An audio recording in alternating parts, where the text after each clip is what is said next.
Hello students, how are you? Today we are going to study types of matrices. In last video you learned about the matrices. The standard type of matrix we denote capital letter A, and elements of a matrix are written in square bracket. First term A11, second term A12 dot dot dot up to A1n, where n is number of columns. Similarly, when we write this A21, A23 dot dot dot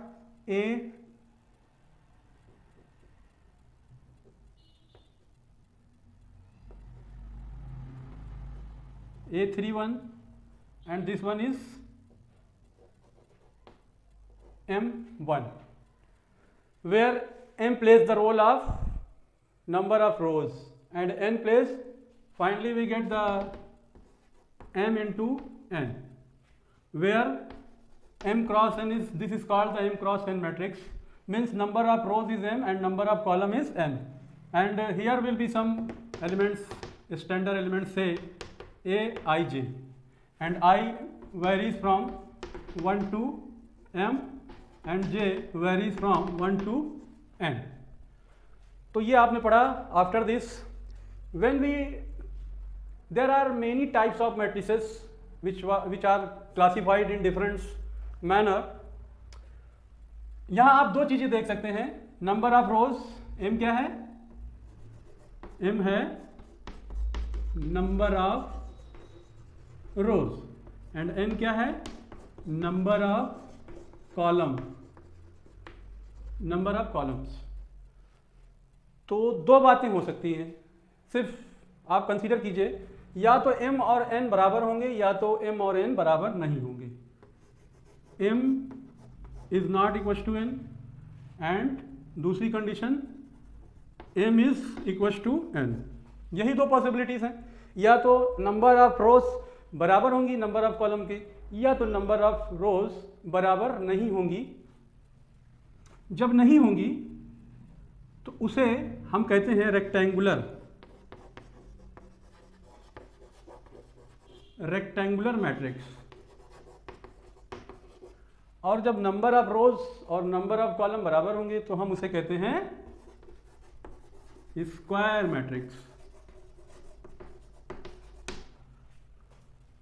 तो अब इसमें भी क्या है, बराबर नहीं है तो कितनी कंडीशंस हो सकती हैं? नंबर वन, या तो m is greater then n, है ना, number of rose is greater then number of column, मतलब रोज की संख्या कॉलम की संख्या से ज्यादा होगी. दूसरी पॉसिबिलिटी क्या है? m is less than n, मतलब number of rose is less than number of column. तीसरी पॉसिबिलिटी क्या होगी? m बराबर 1. चौथी पॉसिबिलिटीज क्या होगी? n बराबर 1. ठीक है, मैंने इसे 4 कंडीशन में क्लासिफाइड किया है. मैं इन चारों के नाम आपको बताता हूं. स्क्वायर मैट्रिक्स में, स्क्वायर मैट्रिक्स की बात हम अभी करते हैं. पहले हम रेक्टेंगुलर मैट्रिक्स को समझ लें. तो रेक्टेंगुलर मैट्रिक्स जब m is greater then n, रोज की संख्या कॉलम की संख्या से ज्यादा होगी. तो मतलब इसको ऐसे लिख सकते हैं a b c d, है ना. अब इसमें लिखिए आप a1 b1 c1 d1, a2 b2 c2 d2, a3 b3 c3 d3, a4 b4 c4 d4. तो ये a5 b5 c5 d5, इसको आप इसमें कर दीजिए स्क्वायर ब्रैकेट. ठीक है, तो अब आप यहाँ अगर काउंट करें तो नंबर ऑफ रोज 1 2 3 4 5 हैं, और नंबर ऑफ कॉलम 1 2 3 4. तो इसका मतलब ये हुआ कि इसमें 5 रोज हैं और कॉलम 4 हैं, मतलब इस कंडीशन को सेटिस्फाई करते हैं. तो ऐसी मैट्रिक्स को हम क्या कहते हैं?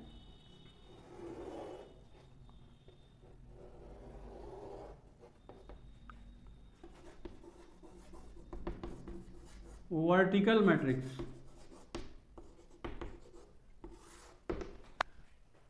भाई ये वर्टिकल है, देखिए।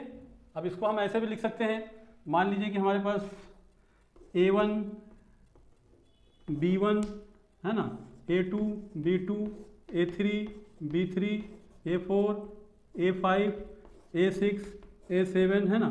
इसमें जो है ये देखिए आप, कॉलम 2 है और मैट्रिक्स में रो जो है वो 6 है। तो ये कैसी देखने में कैसी लग रही, वर्टिकल दिख रही, खड़ी लाइन की तरह है ना। तो ये कैसी मैट्रिक्स हो गई, वर्टिकल मैट्रिक्स हो गई।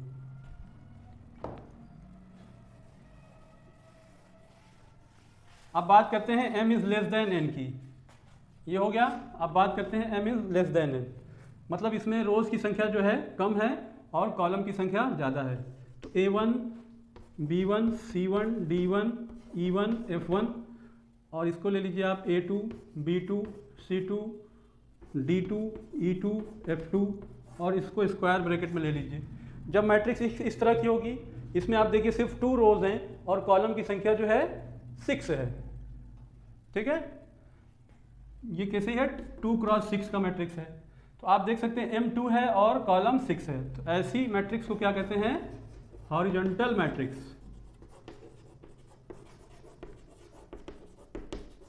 Such kind of matrix is called horizontal matrix in which number of rows is less than number of column.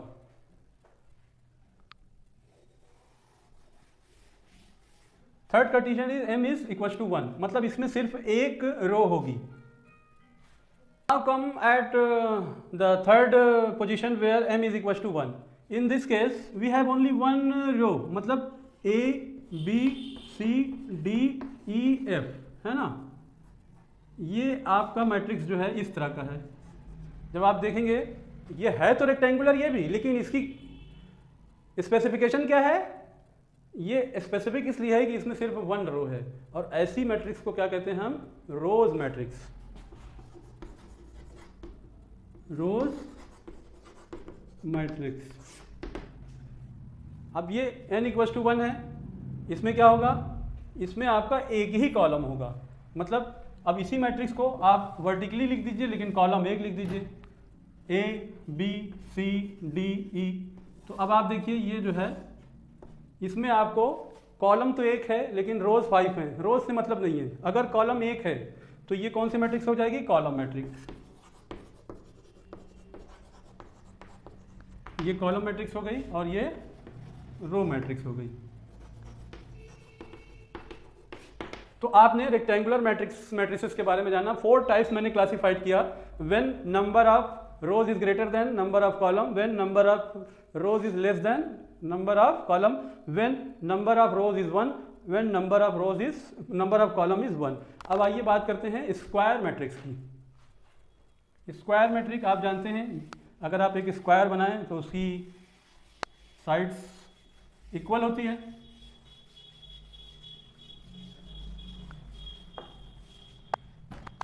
Square matrix को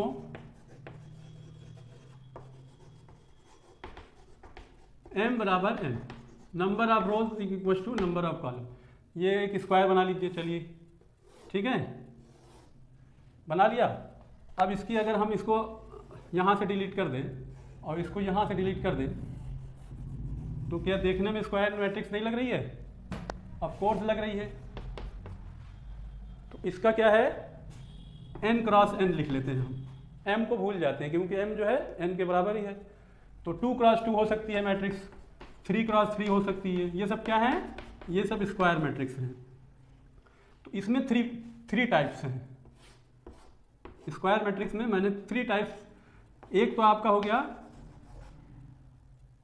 डायगोनल मैट्रिक्स और दूसरी आपकी हो गई स्केलर मैट्रिक्स और तीसरी आपकी हो गई यूनिट मैट्रिक्स, जिसे हम आइडेंटिटी मैट्रिक्स भी कहते हैं। ठीक है, ये स्क्वायर मैट्रिक्स के 3 टाइप्स मैंने क्लासिफाइड किए हैं। डायगोनल मैट्रिक्स क्या होता है, एक स्क्वायर मैट्रिक्स हो जिसके डायगोनल, मेन डायगोनल ये होता है, ठीक है ना, जहां पर ए आई जे मतलब आई बराबर जे।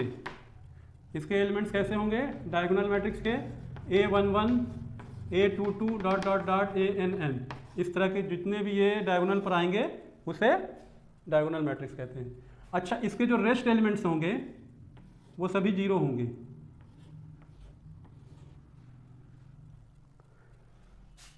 इसको लिखिए ए I J equals to constant, कोई भी नंबर हो सकता है डायगोनल्स पे, और इसका जो ए आई जे बराबर जीरो होगा कब, जब A is not equal I is not equal to J, और यहाँ पे कांस्टेंट होगा जब आई इज बराबर जे। इस तरह के मैट्रिक्स को डायगोनल मैट्रिक्स कहते हैं। अब यहाँ पर डायगोनल मैट्रिक्स है तो आपका यहाँ पर ए हो सकता है, यहाँ पर बी हो सकता है, यहाँ पे डिफरेंट एलिमेंट डायगोनल में हो सकते हैं। स्केलर मैट्रिक्स की बात करें तो ये आपका जो है स्केलर मैट्रिक्स में डायगोनल मैट्रिक्स के एलिमेंट सेम होते हैं और रेस्ट जो बचे हुए हैं वो सभी जीरो होंगे। प्रॉपर्टी यही फॉलो करेगी, ठीक है। लेकिन इसमें क्या हो जाएगा, इसमें जो होगा ये डायगोनल के एलिमेंट सब सारे के सारे कांस्टेंट होंगे, सेम होंगे। डायगोनल इसमें जो है डिफरेंट होगा और इसमें डायगोनल सेम होगा। मान लीजिए आप यहाँ पर √2 ले लीजिए, यहाँ पर भी √2 ले लीजिए, यहाँ पर भी √2 ले लीजिए, तो ये सभी डायगोनल जो है सेम होंगे। एलिमेंट सब डायगोनल जो होंगे वो सेम होंगे। अगर एक भी डिफरेंट है तो वो स्क्वायर मैट्रिक्स डायगोनल में आ जाएगी, और सभी डायगोनल एलिमेंट सेम है तो वो स्केलर मैट्रिक्स हो जाएगी। अब यूनिट मैट्रिक्स, यूनिट मैट्रिक्स भी एक स्क्वायर मैट्रिक्स होती है और इसके जो डायगोनल के एलिमेंट होते हैं वो सभी 1 1 1 होते हैं और बचे हुए सारे एलिमेंट्स जो होते हैं वो जीरो होते हैं। तो such kind of matrix is called unit matrix, और इसे हम लिखते हैं आई से और सफिक्स में एन लगा देते हैं। एन क्या है, मतलब 3 क्रॉस 3 का मैट्रिक्स है तो यहाँ I3 हो जाएगा। Number of rose and number of column बराबर होता है, ठीक है। अब स्क्वायर मैट्रिक्स के कुछ और क्लासिफिकेशन है, देखिए उसको।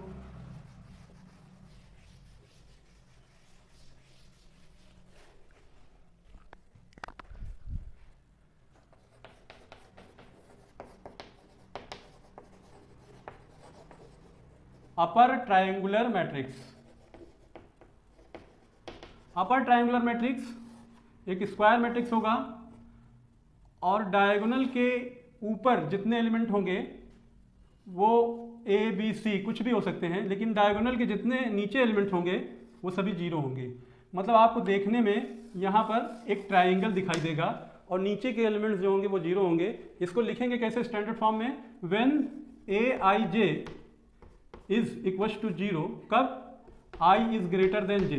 जब देखिए I is greater than zero, J में सभी एलिमेंट्स जीरो हैं, है ना, तो ये कंडीशन फॉलो करे। डायगोनल के ऊपर के जो एलिमेंट होंगे वो कुछ भी हो सकते हैं, ABCD XYZ कुछ भी हो सकते हैं, लेकिन डायगोनल के नीचे जो होंगे तो वो सभी जीरो होंगे। अब जीरो है तो इनको आप हाइड कर लीजिए और इसके बाद जब ऊपर आप देखेंगे तो एक ट्राइंगल दिखाई देगा, अपर ट्राइंगल, ठीक है। अब इसी तरह से लोअर ट्राइंगल कैसे बनेगा, लोअर ट्राइंगल जो होगा ये डायगोनल है, इसके नीचे के एलिमेंट तो होंगे लेकिन ये ऊपर के एलिमेंट जो है क्या वो जीरो हो जाएंगे। तो अब आप जब देखेंगे इसको नंबर्स वाले पार्ट्स को तो ये आपको लोअर ट्राइंगल दिखेगा। ए आई जे बराबर जीरो होगा कब, ए इज लेस देन जे, है ना।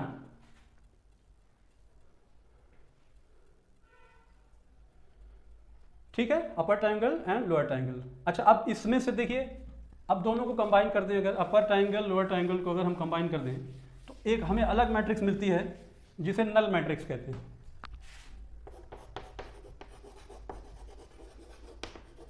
नल मैट्रिक्स या जीरो मैट्रिक्स।